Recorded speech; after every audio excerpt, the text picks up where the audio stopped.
welcome to Wrestling and Everything Coast to Coast with your hosts, Buddy Sotello and Evan Ginzburg. And our special guest today is Jesus Cruz, who is part of the Indy Handshake podcast, plus noted Bay Area wrestling video producer and lucha promoter in the past. So welcome to Wrestling and Everything Coast to Coast. Thank you, brother. Thank you for having me on, Evan and Russ. So tell us how you got started with professional wrestling. I mean, let's go all the way back to the very beginning. And what got you interested in wrestling to begin with? Well, wrestling, as a kid, you see it on television, WWF Saturday mornings. I remember seeing, the likes of Hulk Hogan, Earthquake, stuff, guys like that. But also being Mexican American, I also had access to watching Mexican lucha libre. So I got kind of the best of both worlds since a young age. And, you watched it and you kind of outgrow it in your teens a little bit. But in 1997, I moved here in the Bay Area to Newark, California. And I was taking TV courses at this TV station. And they just happened to have pro wrestling there, which the first show that I crewed for, because I was doing camera work, was for a Woody Farmer show. I know you know Woody Farmer, who Woody Farmer is, Russ. But also, I managed Shane Cody, his son, for several years. So yeah. And Kirk White from Big Time Wrestling started doing monthly shows there. So it was kind of cool. I was 16, 17 years old. I was the cameraman for these live pro wrestling shows. So it kind of sparked my interest in pro wrestling again. And then from there, I started doing videos for the wrestlers, music videos, best ofs, promo videos, stuff like that. So it stuck with me, and being able to do my own pro wrestling talk show with my best friend Luis Costa, it was amazing for a 17, 16-year-old kid. It's like, oh, dude, we have a half-hour TV show. It's public access, but still, through Kirk White and Big Time Wrestling, we got to interview guys like Val Venus, D'Lo Brown, Bret Hart, The Undertaker, Owen Hart. So it was an amazing experience. And so that's how I started in 1997.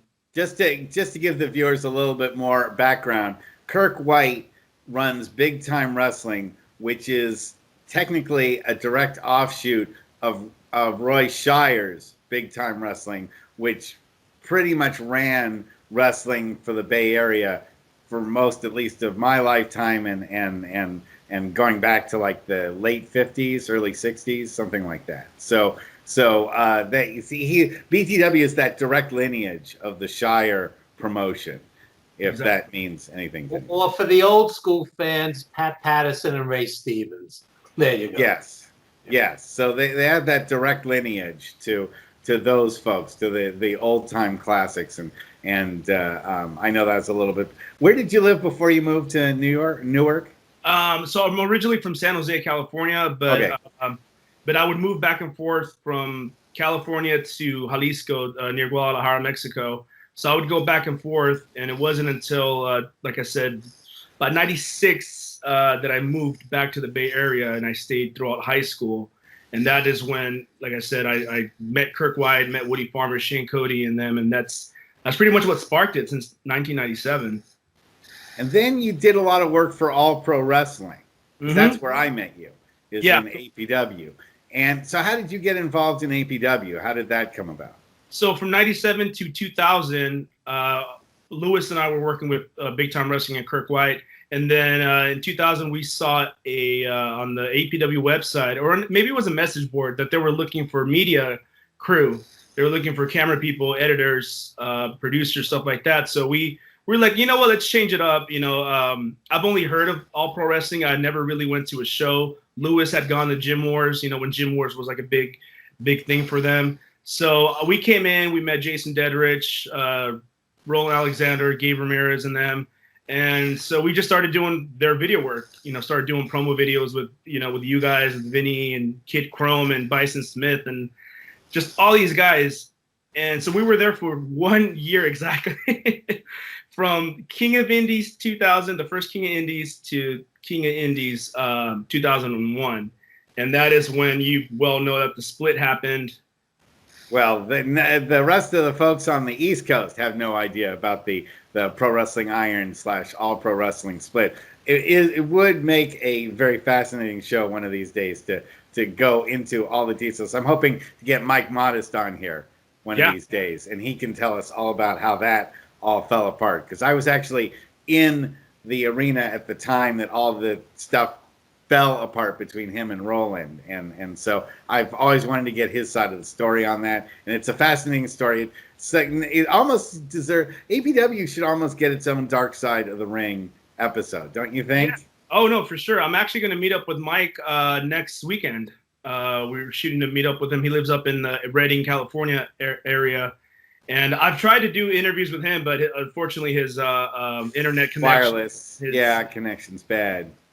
So I'm like, dude, I need to go physically go and talk to you and interview you. So it's funny you mentioned Dark Side of the Ring, because I am trying to create something similar to that, not as moody, not as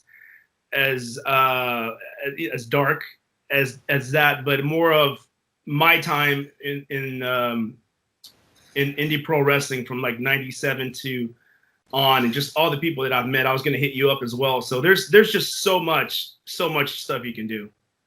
Oh yeah, absolutely. So many things, so many big names came through there during that time. So many people, their careers started there. So a number of people, their careers ended there. And so that's one of the things that I've always tried to do with this wrestling coast to coast, is to kind of bring up the West Coast side of things. Because we, no offense, having hear a lot of the New York side of things. Since so many things generate from New York and Connecticut and from the East Coast, the West Coast has often been sort of second class when it comes to wrestling. Well, New York is the media capital of the world, so that's part of it. And also, of course, WWF is 2 hours away in Connecticut. So, but as a kid, I grew up on the Olympic Auditorium LA tapings, and so I love California wrestling.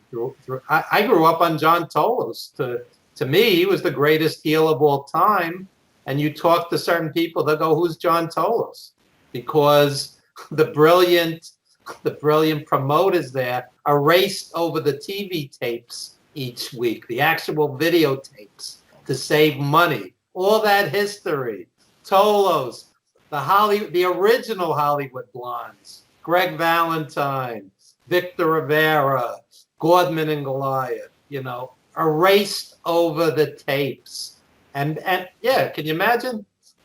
To speak to your point about that, at that TV station that I mentioned earlier that I was, going to school for broadcasting, and they had the big time wrestling shows, they had already a vast collection of tapes from Woody Farmer's promotion that included Mae Young doing commentary, Chris Jericho debuting in California, guys like Crash Holly's first matches.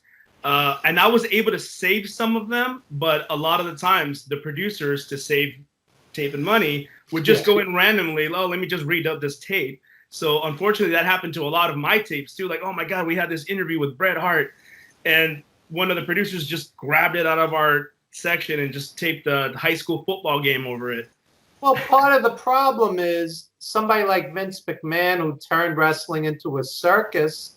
Wrestling almost has a stigma. So people don't see the value in it if they're not quote unquote wrestling people like we are. Yeah. So, hey, let's erase this tape. And they don't realize there's Chris Jericho's rookie tape or whatnot, that there's value to it. Fortunately, I was able to save that one, and I actually do have it on YouTube. It was, there you go, Chris Jericho versus Shane Cody. And Jericho has since retweeted it and talked to about on his podcast as well. So that was kind of cool. No, I'm as old school as they come, but I love and respect Chris Jericho. That guy's awesome. He's still great, and he's pushing 50. Yeah.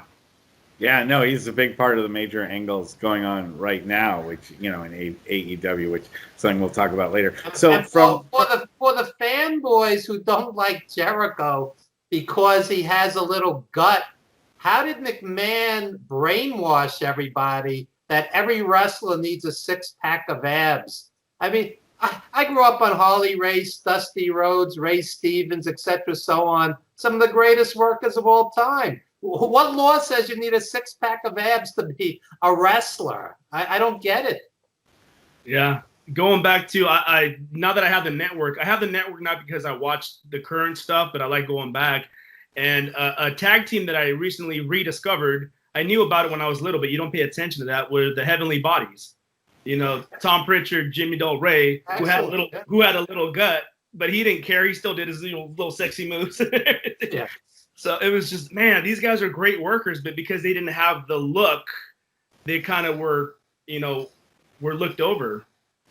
But I mean, McMahon wants them to look like male models, like out of an underwear commercial. It's ridiculous. Ridiculous. Yeah, I mean, all you can say is that Snitsky had six-pack abs, and Ryback had six-pack abs. Yeah.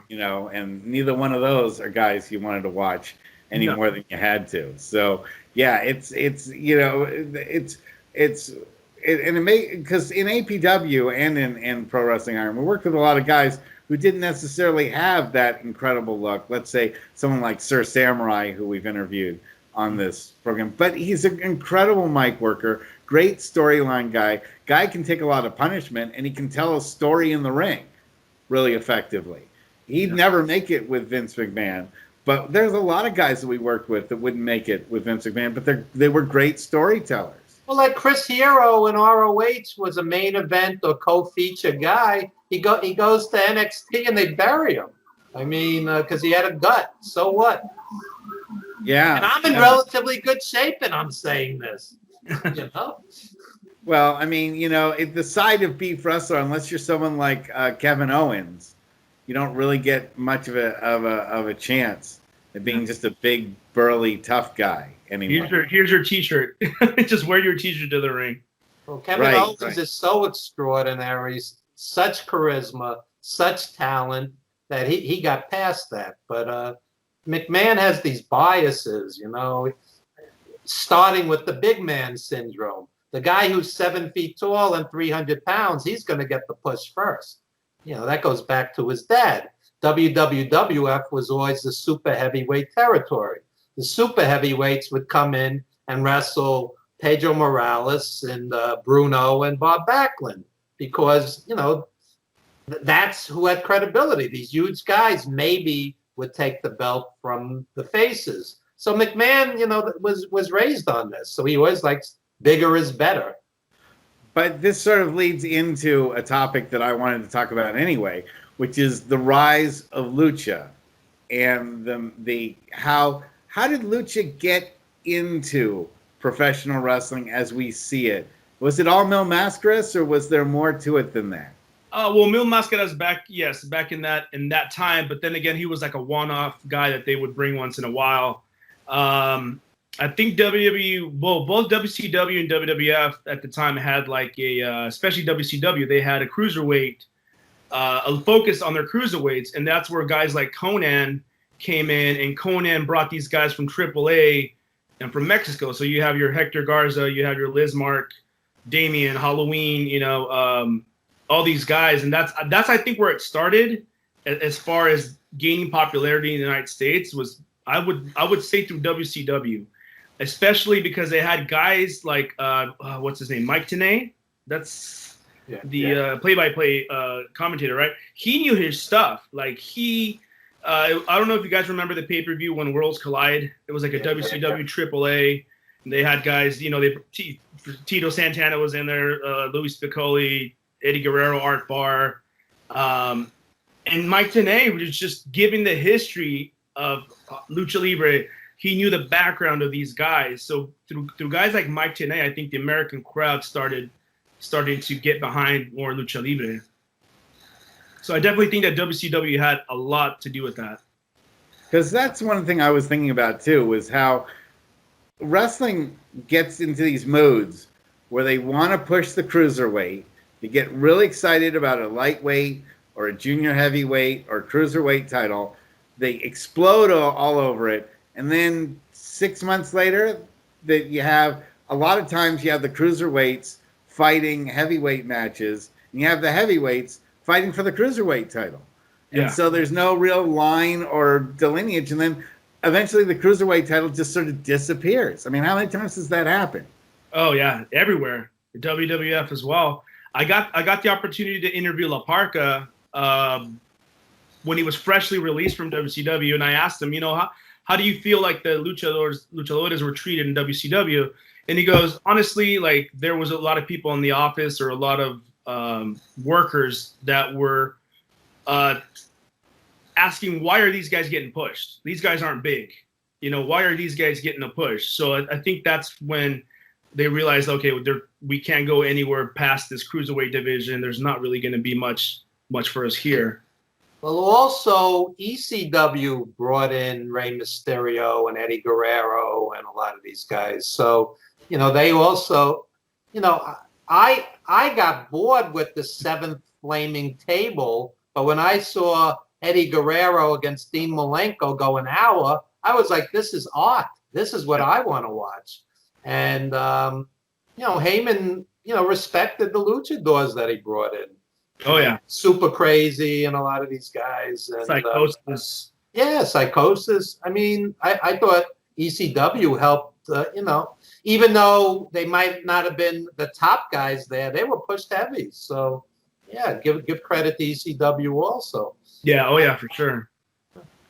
Do you think that there may be, and I'm not going to step on anyone's toes, but do you think that there is kind of a racial barrier between how lucha is pushed and compared to the rest of the WWE or ECW or NWA or AEW or Impact? Well, Vince McMahon, first of all, has this thing with, well, if the Japanese wrestlers don't speak English well, or the luchadors don't speak English well, we're not going to push them. Ironically, I've worked as an ESL teacher. You have $1 billion corporation. You can teach these guys English. It's not that complicated, It's, so if that's part of the stigma, put that on McMahon, because I see these great Japanese and Mexican wrestlers get buried in WWE. Buried.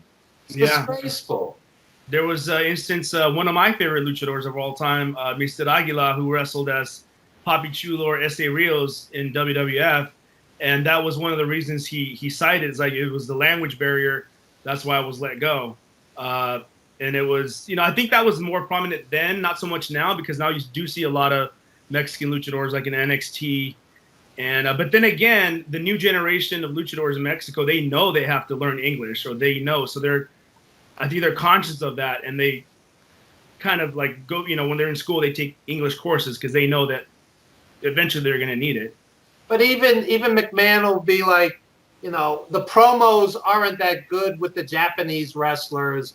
The fans don't understand every word they're saying. I mean, it's not like it's so profound, the promos anyway. Cut it a little shorter and, get him a manager, an old school manager like Buddy used to do. I mean, there's guys. No, seriously. I'm available. Blassie used to come out with all the foreign heels and talk for them. I mean, look at guys like Malenko and guys like Fit Billy and them. They're great workers, but they can't talk. Yeah. Does America respect lucha libre wrestling? I think now more so than ever, yes.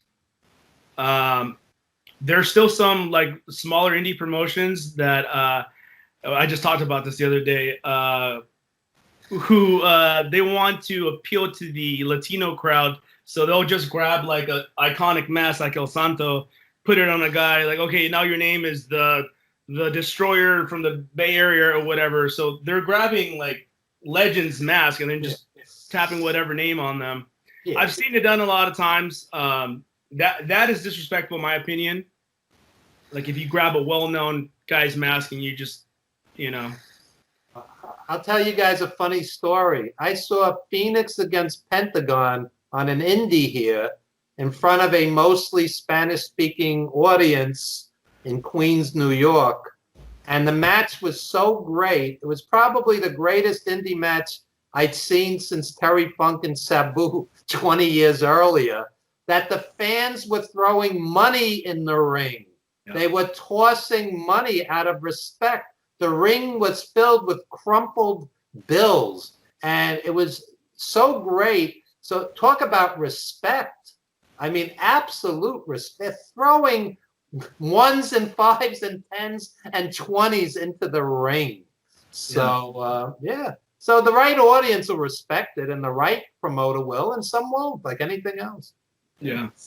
So now I have a couple of questions specifically about lucha wrestling. I've always wanted to ask a lucha expert, was too embarrassed to ask, but I'll ask on this show because I've always wanted to. One is, can you explain the rules of a tag team lucha match to me? The rules of lucha tag team is there are no rules. I've watched a number of them. I can't figure it out. I see guys that I thought were tag team partners wind up attacking each other and pinning the other guy. I've seen the ref go out for about a 20-minute break and come back with coffee and cigarettes. I've seen, like other people appear from the audience and jump into the ring. I have no idea what's going on, and I never do. It doesn't matter. Just enjoy it. It's a free for all. There are very few wrestlers that old school luchadors that do respect the rules. They wait to get tagged in before they went in. But a lot of times it's more of a spectacle. It's more of a show, and it'll get people talking. It'll piss people off, and I think that's another reason that they do it, because they also you piss off the crowd. But yeah, me personally, that's not my favorite part of lucha libre. Especially like you said, when the people go out and for days outside the ring, and they should have been counted out a long time ago, but the ref just doesn't know what to do. And I was like, when I started doing lucha shows, I didn't have any lucha refs. They started coming in later, but I was using people from APW, Tom Castor. I was using guys like that who were used to doing indie matches. So when they were doing their first lucha libre tag, they were like, dude, I don't know what the fuck is going on right now. Yeah, no, I can imagine. I mean, it's total chaos there. I never really understand any of the storyline or anything like that. But then again, I don't speak Spanish, so I'm at sort of a loss. Now, the other question that I really have for you, and elaborate if you can, because I'm a huge lover of masked wrestlers. That's my favorite thing is masked wrestlers. Explain to me and to the viewing audience what it is about lucha libre and masks. What is that all about? It's a mystery. It's it's a real life superhero. It's it's not like a Batman comic. It's an actual guy you can go see and meet and greet and shake his hand. Like, that's his character. He's performing right in front of you. It does have to go. It goes back to I can't remember the year, but actually the first masked wrestler in Mexico was an Irish guy. I forgot his name, something McKay, Cyclone McKay or something like that. But he brought the mask image first, and then from that they started developing each character with their own mask. Like, oh, this is kind of cool. This kind of drew attention. Like, who's this guy? Why is he wearing a mask? And so the Mexican luchadores, they started donning the mask, and then they started doing their own designs. Like El Santo is probably the most iconic mask. Blue Demon. I have a couple of stuff up there you can see. Very nice. So yeah, it's the mystique. It's the mystery of who's behind that mask.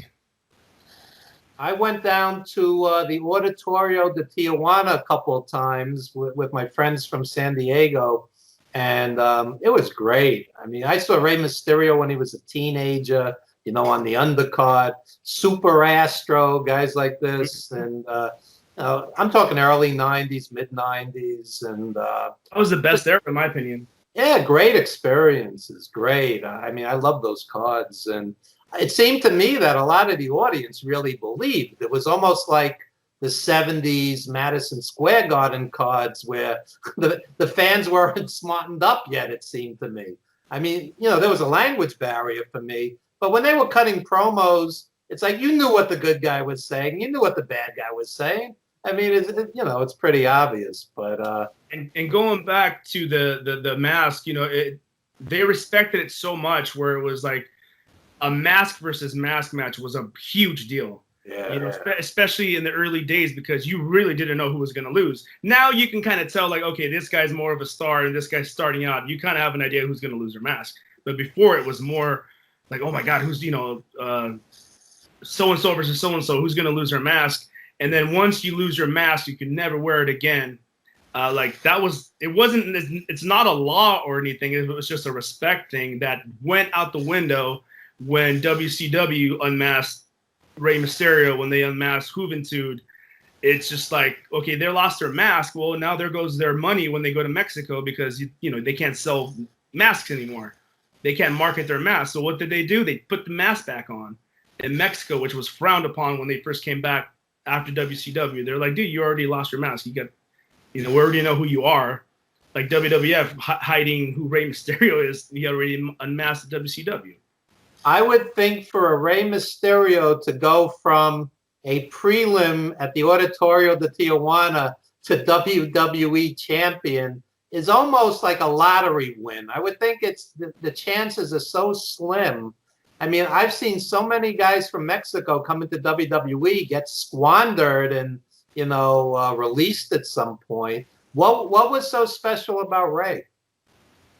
I think Rey was just it was the amazing acrobatics that he pulled off that really people weren't seeing at the time. And no disrespect to Rey Mysterio, I'm not a huge fan of him. I respect what he did, his work. There's other guys that I think are a little bit better, but it also had to do with the people who were working with him. Psychosis, who took every move that Rey threw at him, who was able to protect him, who was able to make him shine, I think deserved just as much credit as Rey Mysterio. It's funny you mentioned about the championship, because I read his book. I don't know if you've read his book. Yeah, I did. Yeah. It pretty much said like Vince wasn't really on board with it, and he specifically said, from what I remember, he grabbed a calendar. He's like, okay, he'll win the belt, but on this date he loses it, and he'll just randomly point it on the calendar. So didn't seem like Vince was too, again, he's not a big guy. So my big question is, a guy like Rey climbs to the top. Why can't other guys? I mean, I think Andrade is great. Do you think there's some kind of xenophobia or whatnot that holds a lot of these guys back? Or I'm not sure, to tell you the truth. It might be some backstage politics. It might be their attitudes. I don't know, because they were pushing Alberto Del Rio pretty good, for a while, and then I forgot why he got released or something. But he got into the fight. He got into the fight with a guy who did call him a racial slur, and also he had all that weird stuff going on with Paige, which is still going on, unfortunately. Yeah. He just recently got not with him, buddy. To clarify that. Yeah, but he has that situation going on. And he also got in a fight with his brother in jail and like almost killed him. I mean, there was some really strange stuff. Allegedly. Yeah, so I don't know. That could be something. We don't know how these guys are backstage, or if they're difficult to work with. But yeah, I don't really think it's a xenophobia thing anymore. I would say it used to be. But yeah, I really don't have an answer for that. So also tell us a little bit about your transition from All Pro Wrestling to Pro Wrestling Iron and how things changed. Because that's where I really got to know you a lot better, because you were only in APW for kind of short time. I didn't get to meet you that much, but I really got to know you in Pro Wrestling Iron. Yeah. So, after the King of Indies thing happened, Lewis had already quit. Wait, let's rewind it a little bit and let's explain to Evan and our audience what happened with the King of Indies, because we say about that, but then nobody really knows what we're referring to. So, I'll do a little storytelling at this point, and you can fill me in on any details that you aren't aware of. But one of the things that Roland wanted to do with APW, Roland Alexander wanted to do with APW, was to have a King of the Indies tournament where he invited the biggest other members of indie wrestling organizations that he could get a hold of. So he brought in Scrap Iron Pierce, and he brought in Adam Pierce, and he brought in Christopher Daniels, and he brought in Brian Danielson, who would, of course, later become Daniel Bryan, and he was the American Dragon when he was with All Pro Wrestling. and some other Low Key was one of the other guys who came in, and King of the Indies. And so Roland did this big thing, and he wanted to get in the first King of the Indies. We had was it Donovan Morgan winning? I forgot whether it was Donovan Morgan or It was Christopher Daniels. Oh, Daniels won. Okay, but the second one, it was supposed to be APW talent that wanted to get over and win, and instead they gave the title to the win over to Bryan Danielson, who would then become the head trainer of APW for a number of years. It turned out to be a good thing, but at the time, that really ruffled the feathers of Donovan Morgan, who wanted to become the next in line when Mike Modest felt like moving on to, the pros. Yeah. And so Modest and Bison Smith and Donovan Morgan all decided to leave after King of the Indies was over, and go to their own fed called Pro Wrestling Iron. And I went over to them with Pro Wrestling Iron too, because I got into a big argument with there was a lot of stuff about the Ong stuff, which we won't even talk about, here, but there were a lot of decision making things that I wasn't happy with over at APW, and decided to move over to Pro Wrestling Iron. So that's where Pro Wrestling Iron got its origins from, and it was sort of a company, quote unquote, run by the boys, and the promotion was by the boys, and had some successes, but it ultimately didn't live. It didn't succeed. So what were your experiences? Tell me about some of your experiences. So like you said, after King of Indies, everything got kind of iffy. Like I said, my best friend Louis Costa and I were doing video production for King of Indies, and even before that, Louis had already quit because we had some disagreements about pay. We were expected to pay for our own tapes.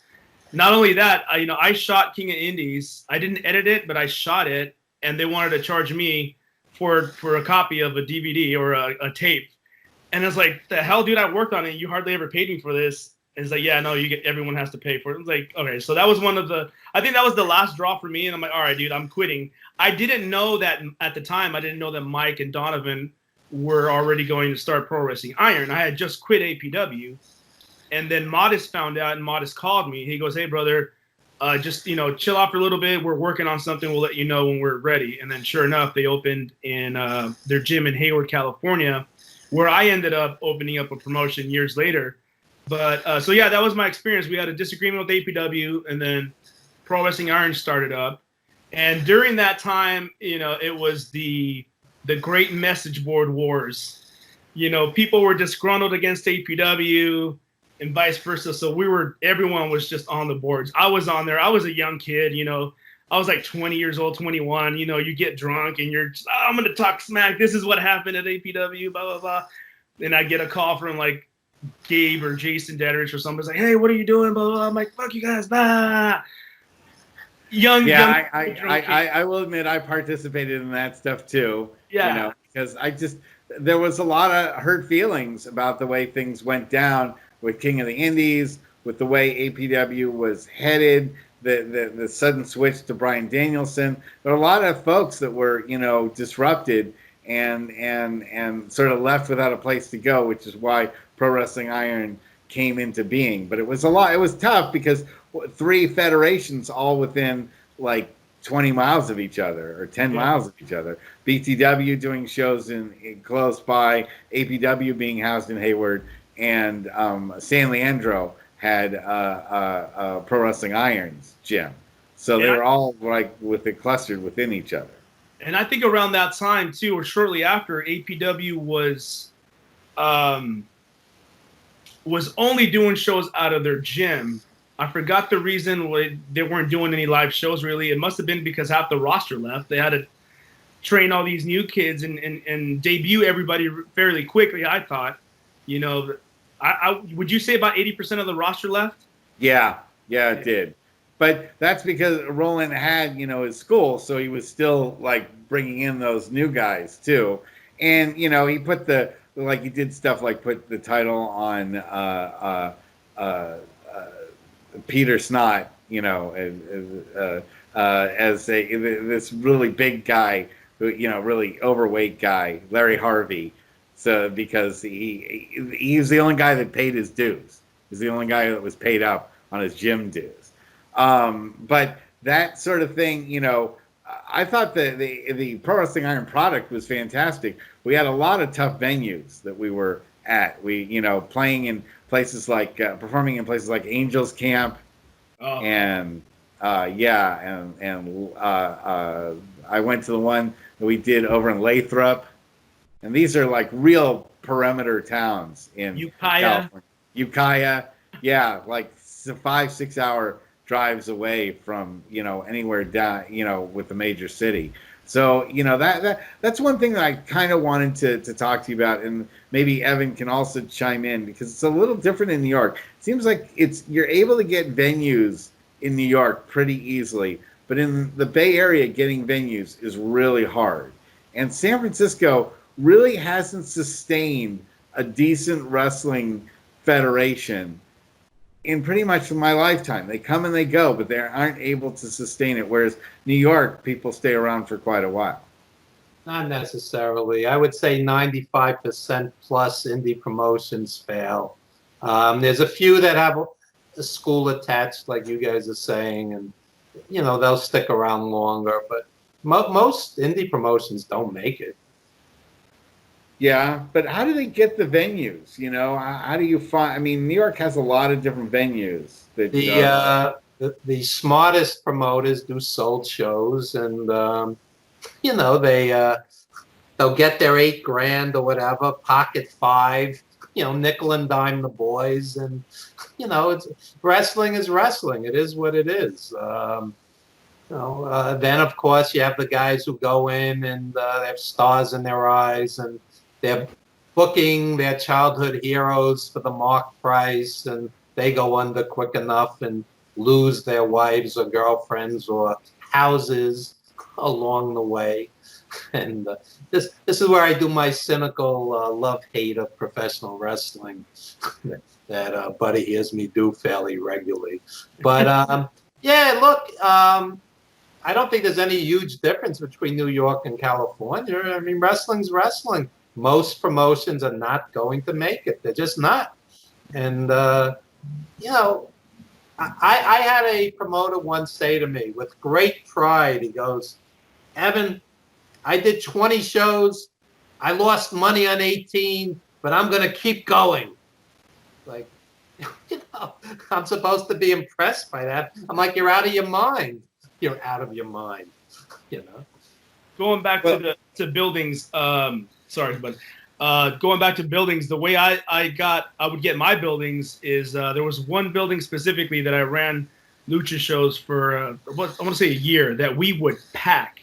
I'm talking about, for indie standards, I'm talking about 350 to 450 people, without having to bring in a big name, without having to bring in a Mil Máscaras, without having to bring in this and that. It was all local guys. And the way that I got that specific venue is that I've worked in television pretty much since I was a teenager. So I would go to this organization. It was a youth center. And I was like, hey, would you guys like for me to do a piece on you guys? And, it'll air all over the Bay Area. And sure enough. So I'll interview them. And then I'll be like, oh, this is a nice gym you guys got here. Oh, I just happen to do pro wrestling shows. Do you think we could do like a fundraiser or something? Oh, yeah. And then boom, same for a gym. Oh, man, can I do an interview with you and promote your gym? Oh, hey, you got a room here for a wrestling ring. and so I would do it that way. Unfortunately, a lot of lucha promotions that opened up after us, they were kind of fly by night, and they burned the bridges in a lot of these community centers. So it's like now nobody can run there. They came in, they either shortened the people for money, they destroyed some of the property, they found alcohol in the locker room, something that they now this venue doesn't trust that. So now I can't go in there. It's like, hey, we're not like that. We're very professional. But now they don't want anything to do with us. I saw an indie show in New York that was done in a church. And they're cursing, doing all these sexual angles. And I'm looking at the priest, looking at them, and I'm like, I don't know if this is going to play out. Yeah, they don't use their heads. I've been to a gym show, church gym show as well, and the promoter was fucking rolling up a blunt as he was doing the booking meeting. I was like, yeah, some things appeal that if you want a family-friendly show, you got to be family-friendly yourself. I think that helps. At least put up the act that you're family-friendly. Now, so of all the guys they had on top in that show, it was Joey Ryan at the church. Joey Ryan. True story. Yeah. Jesus, you're involved with comedy as well? yes. Yeah, tell us about that. I started doing stand-up in 2014. That was the first time I ever went up at an open mic. This was in Pleasanton, California, at a club called Tommy T's. They did open mic once a month. And before that, I promoted comedy shows because I've always been a fan of comedy from like 2008. And then so just promoting all these shows, I love watching stand-up. And I'm like, oh, I want to try it one day. So I told one of the comics, hey, man, I want to try it. Can you give me some pointers? Sure enough, went up there, open mic. It was very intimidating being in this line with guys that are there every month. They're doing mics, every weekend. So they were telling me like, oh, is this your first time? Oh yeah, dude, you're going to suck. Don't worry about it. Just get up and get it over with. Well, I ended up winning third place out of 30 comics on my first try. And then the second month I came back and I won first place and I won a spot in my first showcase. And it kind of was like, man, I love this, So I did it for, since 2014. I do it off and on. I don't do it as often anymore because I think I'm getting like older and like, I don't want to be out on a Tuesday night, in San Francisco late at night. I just want to be home and fall asleep so I can go to work tomorrow morning, But yeah, I enjoy doing it. I do incorporate some wrestling things in the stand-up. I think my biggest hit or the bit that I'm known for is I do a Hulk Hogan promo with the Indian accent, and it's based on a buddy of mine who worked out, the big Indian guy who showed up at the bar one day. He's got huge arms, he's got his turban on, and I'm looking at him. I'm already drunk. It's like, dude, you look like the Indian version of Hulk Hogan, man. Yeah. He's like, his name is Harjeet, so I called him Harjeet Hogan. And then I was like, oh, dude, I'm going to do a wrestling promo. Let me tell you something, buddy. And then it kills. Every time I do it, it kills. It's like, so that's probably my favorite bit. That's great. That's great stuff. I have friends who are road comics, headline road comics, and they'll just drive from town to town like the wrestlers, get their $500 or whatnot. It's a hard life, get in an old car, not easy. So here's the big question. I'm sitting at dinner with a jazz master. This guy's a virtuoso jazz artist and some mutual friends. And our friend's daughter's a college student. And we're talking about comedy. And she's 18, 19, whatever, very pro-censorship. Oh, wow. It's like, well, why would a comic say anything that would hurt somebody's feelings? So me and my buddy, who's the jazz artist, we're like, you don't censor art. You let the comics say what they want. Well, what's your take on that? Yeah, yes, I do believe that to an extent. It's funny because I just talked about that joke, the Harjeet Hogan joke, and every time I do it, I have no problem doing it. But when I come off stage, I kind of, in my mind, I'm kind of like, damn, did I offend somebody? Like, I'm not like that, as a person, and I am very conscious about that. But then again, I'm like, it's parody. I'm not, saying any racial slurs or anything like that. You're in character. Yeah, exactly. You're in character. Comedy. Can anyone be in character now without offending people? Is the question. I mean, technically, Buddy Sotello is an Italian from New York City. Someone who's Italian might say, you're defaming Italians. You're not even Italian yourself. And I would have no defense to that as far as that goes. Yeah, I started, like I said, in 2014, so the cancel culture wasn't really prominent then. I've done shows, not every show that I've been to, I've never had a problem with someone came up to me and was like, you know what, that's offensive. I do have friends that people have come up to them and was like, you know what you said is very offensive. But I also know a lot of comics that they like to bust people's balls. They like to insult people. Like, I'm not an insult comic myself. It's not my style. So I could see someone someone's going to get butthurt or someone is going to want to be censored. It's funny because a lot of people go to comedy shows and then I don't know what they're expecting. Like, there's going to be stuff that's going to offend you. One comic will say something, you'll like the next guy, but you won't like this guy. Kind of like wrestling. Yeah. So I don't understand. Like, some people go to a comedy show. You shouldn't go to a comedy show to be, how do you say it? Like, it's not school. It's not church. You're not there to learn anything. You're not there. You're just there to have a good time. No, Jesus, the Mount Rushmore of comedy may be Richard Pryor, Lenny Bruce, George Carlin, Chris Rock, Eddie Murphy, whomever. It's all debatable. It's all subjective. But many of these guys used racial slurs, used, controversial topics. And, Lenny Bruce would get arrested on stage and died for comics to have this freedom of speech. So now you go into a college and you have to sign a contract saying, I won't say this, I won't say that. And they have the plug pulled on them mid-set. I think it's disgraceful. And I'm a liberal saying this. True liberals are not pro-censorship. One of the most popular routines when I was a kid and growing up as a teenager was Eddie Murphy's Delirious. And if you see that now, you wonder how many of those things he could get away with saying those things with, and then of course you have Blazing Saddles, could a movie like Blazing Saddles be made today without everyone going completely up in arms? Somebody had Eddie Murphy apologizing for jokes he did 35 years ago. How absurd. I mean, America is seething. We have such problems today. Let's go back to some song from 75 years ago and censor it. Let's go back to some cartoon from the 1940s and censor it. Yeah. How about dealing with what's going on today? Come on. Well, you have Aunt Jemima just getting taken off the pancake boxes. So, that was exposed earlier this week. So, you never know. And they took away Elmer Fudd's gun. Fudd's gun. It's never something to do anyway, other than himself. As long as they don't take away the Tapatio guy from the logo, I'm good. It's coming. It's probably... And forget the guy from the Colombian Coffee, Juan Valdez. With the donkey. Want to have it now? Can you tell us a little bit about Indy Handshake while we have a moment here? Yeah, sure. So the name comes from if you ever shaken a pro wrestler's hand, it's one of the softest handshakes you'll ever receive. So the name came from that.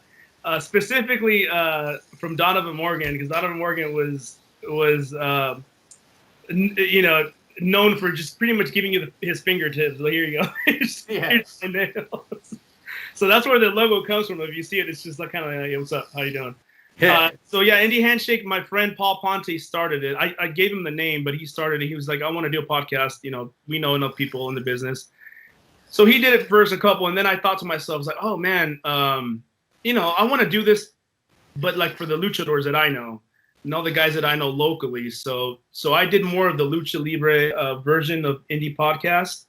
And I like to add a lot of visuals because I have them. I have videos of these guys when they first started, So, we'll be talking about, hey, I remember my first match was such and such. And then boom, I'll have the match playing alongside of what he's talking about. So it's very new. I just joined last month, I believe. And no, we're just having a lot of fun. Just mainly, I only want to do it until I run out of the guests that I know. I'm not necessarily looking to interview people I don't really know, like a Rey Mysterio or like a La Parca or anything like that. I mainly want to stick to the Bay Area, late 90s, early 2000s era, which is... That'd be me. Yeah, when we were working. Yeah, no, for sure. You're on the list, yeah. And that's great because there's a lot of big stories that come out from there. And with Evan and my thing, we don't necessarily focus so much on the Bay Area, except when I bring in Bay Area-based guests, but we've had New York folks, and we talk about so many other things. I'm so interested in the creative process that I don't necessarily get into the story element. Although, that is a question I did want to ask you. In the years that you've been working, who's the person that you've been most excited to work with in professional wrestling? As far as Names. video wise, or Video wise. yeah. Let's see. It was really cool to be recording Great Khali or Dalip Singh's very first promo ever. It's like, and I also put that on YouTube a couple years ago.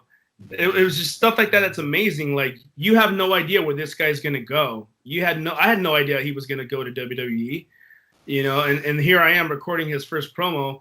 And the first, he has a very thick Indian accent. So, I was young and I was doing camera. So I've never heard him speak before. So now I'm here recording and he does his promo in a big, like, thick Indian accent. And I just want to giggle because I didn't know he talked like that. So I had to hide my face, and you can see the camera shaking. I'm like, don't laugh, he's gonna kill you. Don't laugh, he's gonna don't laugh. So stuff like that. Who else did we? I got to interview, like I said, La Parca, S.A. Rios, Shocker. It's just I don't know. It's hard to pick like a favorite. Okay. I will tell you my favorite Dalip Singh story though. We were shooting a promo for the TV show. So Lewis and I produced All Pro Wrestling's TV show called APW Tonight that aired, all across the Bay Area.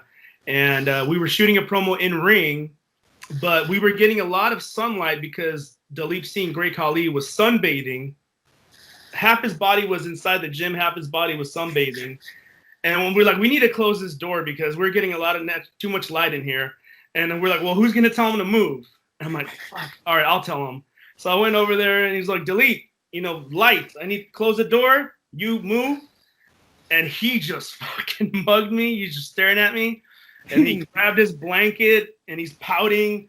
He grabs his stuff, goes and climbs to the second, floor of the gym. I'm closing the garage door. And then he sits down, but he's not taking his eyes off me the whole time. And then he grabs these huge walnuts, grabs them from a bowl next to him, and he's staring at me and he goes, oh. And I'm like, oh my God, dude, he's looking right at me. He's looking at me. One other question that I've always had is, why is TV so hard to do?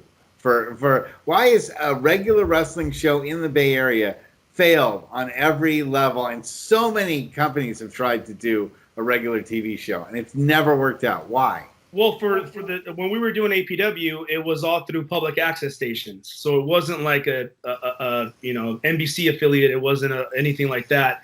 It was all public access. So you had to physically send a DVD or a tape or whatever format that particular station needed. So now you do one and you have to send it for all of them. So it was kind of a pain in the ass, when now you got to dub this and dub, and the quality keeps getting worse and worse and worse. The exact minute, like 28 minutes or whatnot. 28:33 or 28:30, I forgot what the standard was. And some stations wanted bars and a countdown, others bars and tone in the beginning. Some didn't. So you had to change it up for every, San Francisco had their own way of doing it. Oakland had their own way of doing it. San Jose. So I think for us, that was a problem. Now you need a lot of money to be on a, Fox affiliate of whatever. Who did it? Somebody was trying to do it recently. I think it was Big Time Wrestling, or somebody tried to do it recently with, what's a local channel. But I think they had to cough up at least like $5,000 out of the pocket every month, something like that.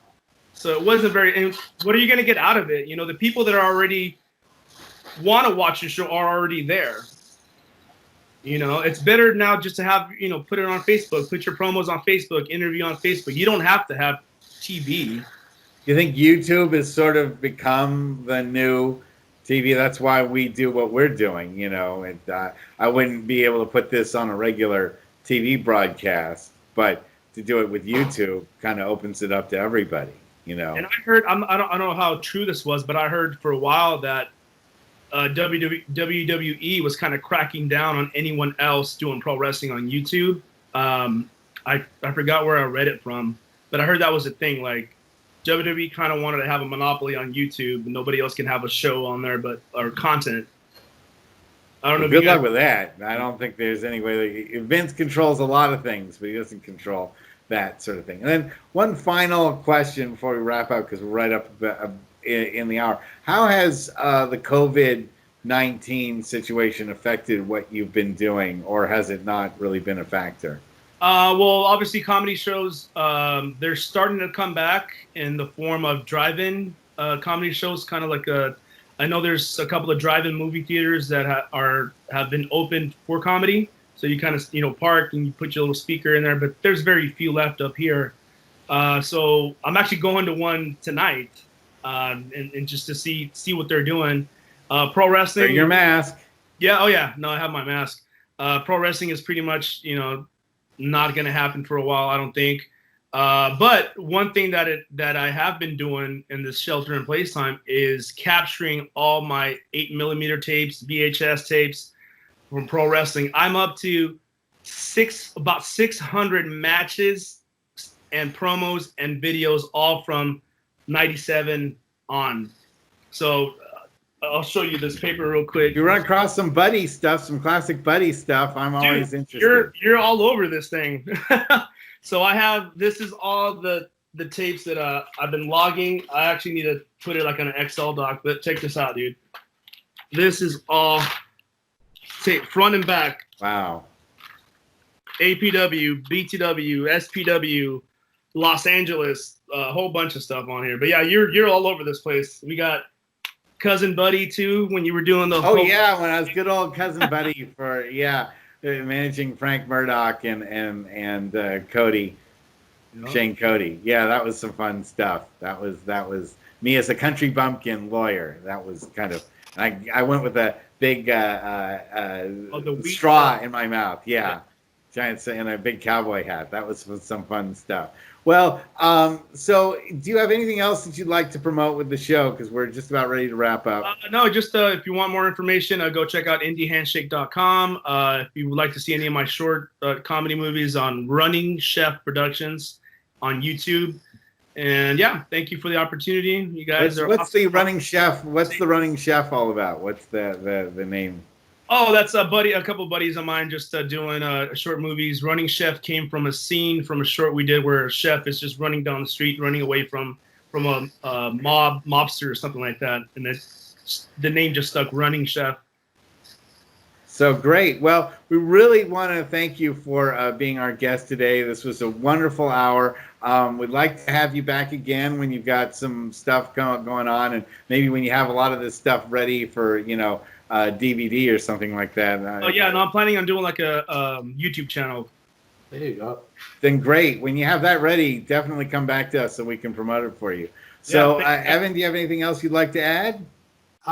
Just one quick question. As somebody who does music and comedy, how important is YouTube to get your art out there?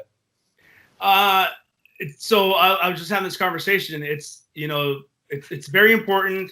But it's all these algorithms and all this stuff is like, you really need to know how to promote your stuff on YouTube. It's good in the sense that you can get your stuff out there, but then again, you're also kind of just giving your stuff out there for free in a sense, versus, why am I putting these skits out? Why am I not trying to get a job for like an SNL or something like that where I can get paid for my writing? So it's kind of a double-edged sword, in my opinion. I don't know about you, but that's the way I look at it. It's like, I don't want to put everything that I've written on YouTube. Like, I want to save some things that, eventually I would like to get a writing job. Why not, Yeah. Well, best of luck to you. You're a fantastic guest. Really good to catch up. You and I really haven't had a talk like this in like about 6 or 7 years. So this has been kind of cool to have. I really appreciate that. To come back to talk about Mark Smith as well. Oh, yeah, that's a whole other thing that we didn't even get into. But when we do the Mark Smith documentary, I want this guy involved because he knows a lot about Mark personally, and that's another show. I think in November, God forbid we're all safe and okay, that'll be the 9th anniversary of his passing, and I'd like to do a show completely dedicated to Mark Smith. But that's in the near future. They just deleted the tribute video that I did of him on YouTube.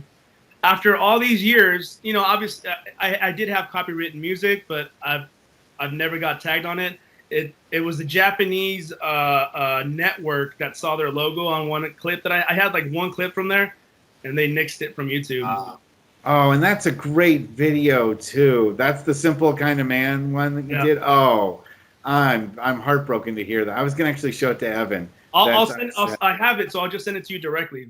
Please do, because that was a wonderful video and very touching and a very wonderful tribute to a guy that meant a lot to the two of us. Anyway, thank you so much for being our guest. We'll have you on again soon.